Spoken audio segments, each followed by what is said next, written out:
Baik, perkenalkan nama saya Apriyanti Akosat. Di sini saya akan mempresentasikan mata kuliah komputer. Saat ini hampir semua aspek kehidupan melibatkan komputer.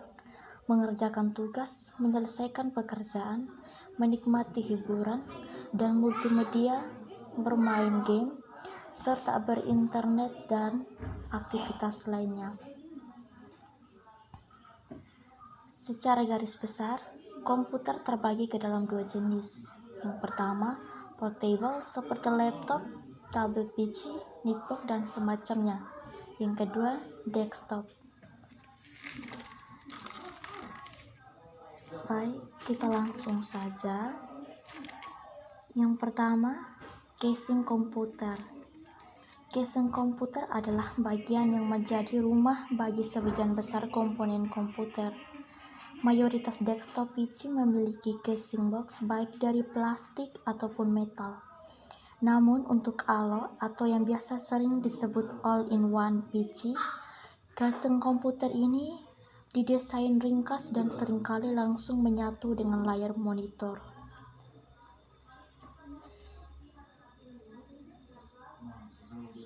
Yang kedua, Power Supply Unit atau PSU adalah komponen yang berkonversi listrik arus asing menjadi DC bervoltage rendah sehingga bisa dijadikan sebagai sumber daya bagi semua komponen komputer.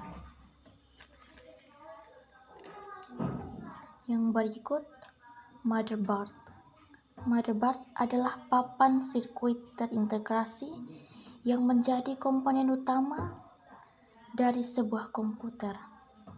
Fungsi motherboard adalah menghubungkan seluruh komponen utama komputer seperti CPU, RAM, CD, DVD, ROM, hard disk atau CCD, serta berbagai part dan slot ekspansi. Yang berikut, CPU prosesor. CPU atau Central Processing Unit atau yang lebih dikenal sebagai prosesor merupakan otak dari komputer. CPU bertugas melakukan kalkulasi setiap perintah yang dijalankan di komputer. Untuk mencegah overheat atau panas berlebihan, CPU biasanya dilengkapi heatsink dan kipas. Beberapa CPU juga ada yang dilengkapi sistem water cooling. Berbagai CPU modern saat ini sudah dilengkapi. Yang berikut chipset. Fungsinya adalah sebagai penghubung komunikasi antara CPU dan komponen komputer lain seperti RAM. Yang berikut RAM atau memori. RAM atau Random Access Memory tugasnya adalah menyimpan data dan berbagai proses agar bisa diakses dengan sangat cepat oleh CPU atau komponen komputer lainnya. Semakin besar jumlahnya RAM, maka komputer akan semakin cepat karena semakin besarnya kapasitas RAM untuk menyimpan data dan proses. Yang berikut video card atau CPU atau VGA atau kartu grafis atau yang biasa disebut VGA GPU video card adalah komponen komputer yang bertugas memproses grafis.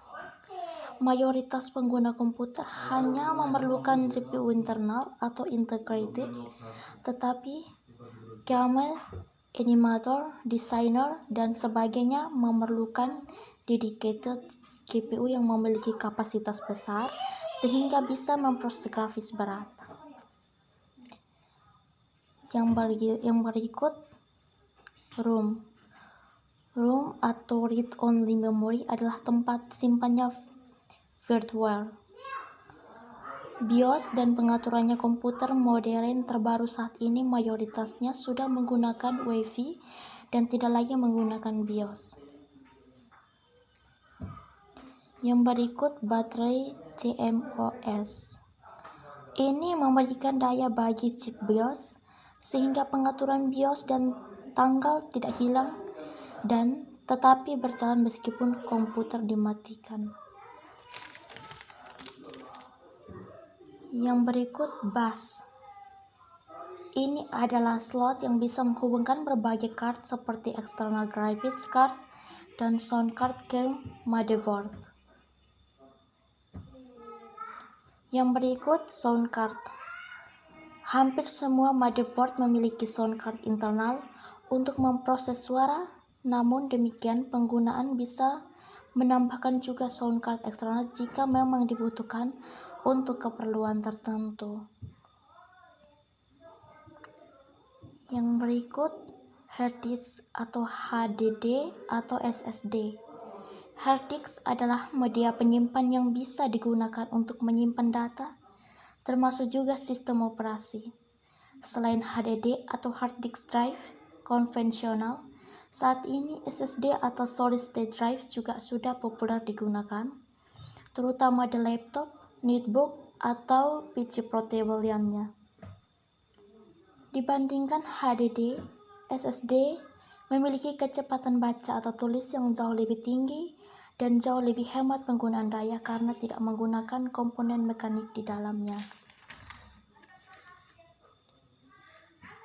Yang berikut optical drive atau CD atau DVD ROM. Meskipun masih populer dan banyak digunakan, CD, DVD ROM sudah semakin jarang ditemui di komputer yang modern, khususnya di PC portable seperti laptop dan netbook. Optical drive seperti CD, DVD, ROM berfungsi untuk membaca dan menulis data ke optical disk seperti CD dan DVD. Yang berikut keyboard. Keyboard berfungsi sebagai input untuk berkomunikasi dengan komputer. Praktisnya, kamu bisa mengetik dan memasukkan berbagai perintah ke komputer melalui keyboard. Yang berikut mouse. Mouse juga merupakan input device yang sangat penting untuk bernavigasi saat mengoperasikan komputer. Dengan adanya mouse, kamu bisa menggerakkan pointer dan memilih berbagai opsi di layar komputer. Dan yang terakhir, monitor. Bekerja sama dengan graphics card atau video card, GPU, atau VGA, monitor berfungsi untuk menampilkan grafis di komputer. Saat ini selain monitor konvensional, monitor touchscreen kian menjadi populer.